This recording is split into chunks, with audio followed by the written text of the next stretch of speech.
সব এই থালিখনত ধুনীয়াকৈ সুন্দৰভাৱে মই সজাই দিলোঁ এতিয়া মই আৰম্ভ কৰিব লৈছোঁ আৰু এয়া হ'ল পুদিনা চাটনি আৰু এয়া বেগন বৰা আৰু এয়া কাচকলৰ মানে হেৰি বনাইছোঁ আৰু এয়া ফ্ৰাই মাছ আৰু এয়া দালি কেছ দেখিল লোভ লগা নাই না আপোনালোকৰ খাওঁ লাগিছে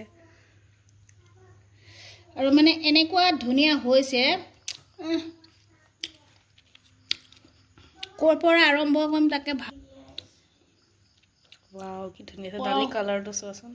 ধুনীয়া হৈছে কেনেকুৱা হৈছে একদম বঢ়িয়া বঢ়িয়া বঢ়িয়া বহুত সুন্দৰ দেখিয়ে ভাল লাগিছে খাইতো ভাল লাগিব ন কাচকলৰ হেৰি আপোনালোকে বনাই খাব সো গাইস কেনেকুৱা পালে মোৰ ভিডিঅ'টো লাইক এণ্ড শেয়াৰ সাবস্ক্ৰাইব কৰি দিব সো গাইস সুন্দৰভাৱে আপোনালোকে কৰি